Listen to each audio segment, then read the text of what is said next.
Hola, and welcome to the Global Cycling Network Weekly News Show, where we'll be talking about the Vuelta, the Tour de l'Avenir, the Tour de Poitou-Charentes, Grand Prix Plouay, the World Ports Classic and the Mountain Bike World Championships from South Africa.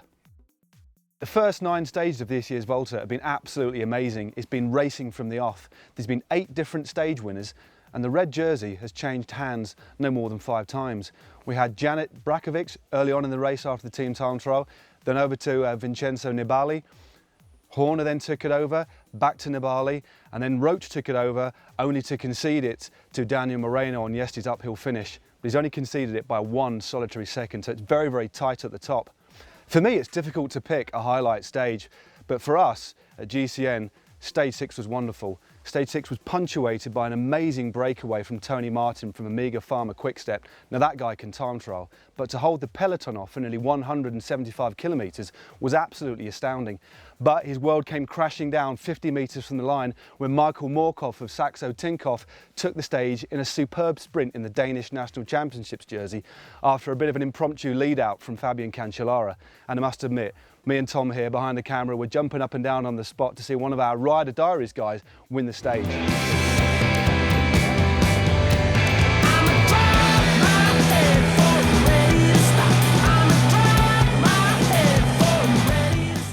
Now, Stage 7 was won by Zdenek Zybar of Omega Pharma Quickstep by a solitary tyres width from Philippe Gilbert in the rainbow jersey of BMC. Now, poor old Phil Gil hasn't had a win yet, but he's certainly trying his hand as much as he can, and both of those guys broke away from a raging bunch. They were nearly caught on the line, but as I say, it was a photo finish.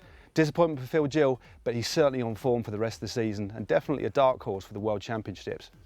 Now, Stage 8 was the first serious mountaintop finish of this year's Vuelta, and it really was a ding-dong battle amongst the main contenders. But surprisingly, it was Leopold Koenig from Netap Endura who took the victory. But it was the tussle for the red jersey just behind Koenig that was most interesting, and it was Nicolas Roach who fought his way to the line to wrestle the jersey from a chasing hard Vincenzo Nibali. Now, Stage 9 was another very difficult finish. Not a mountaintop finish as such, but an extremely difficult 1 kilometre climb, which reached 28% at times.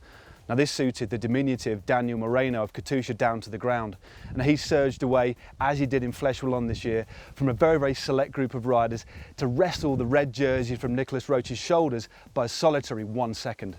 Now, going into the first major mountain stage, only 1 minute 25 seconds separates the top 10 GC contenders.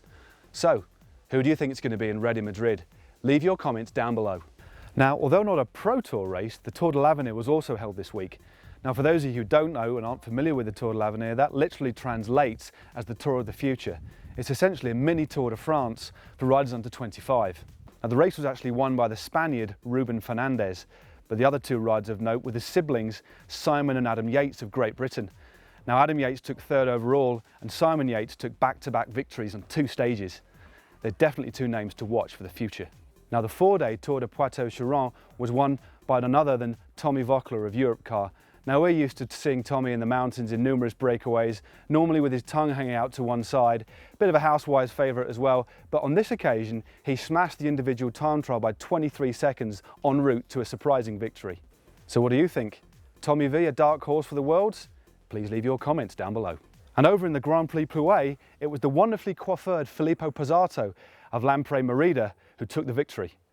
Now, in the ladies' event, it was Marianne Vos who soloed to another superb victory, really underlining her dominance in the women's scene and wrapping up the 2013 World Cup in the process.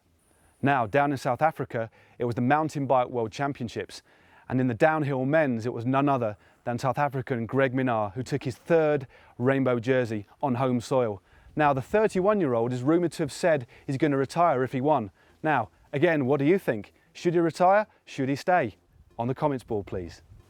And in the women's downhill, it was Great Britain's Rachel Atherton who raced to her 2nd rainbow jersey. The men's cross country was won by Nino Schuster and the women's cross country by Julie Besset. Now, in tech news, our roving reporter for GCN, Tom Last, has been over at Eurobike checking out what's new. I then tried on a few hats, including this rather fetching Tiger helmet. Then this caught our eye over at the Monkey Electric stand. Now, tweet of the week comes from Alex Rasmussen of Team Garmin Sharp. At DanMartin86, walking zombie in my room, sad face, must have been watching too much Walking Dead. Now, of course, Dan Martin from Garmin Sharp did take a really nasty tumble on stage 7, and I'd like to take this opportunity to wish Dan all the very best from the guys and gals at GCN, and hopefully he'll be back in action for the Worlds. Well, thanks for watching, and make sure you join us this time next week. I'm off for another cerveza and to watch this mountaintop finish. I think I might be slightly drunk now. There were lots of tools at the show, but our favourite was definitely this awesome looking wheel truing stand. Staying with maintenance, have you ever used tyre sealant? Well, this is what slime looks like.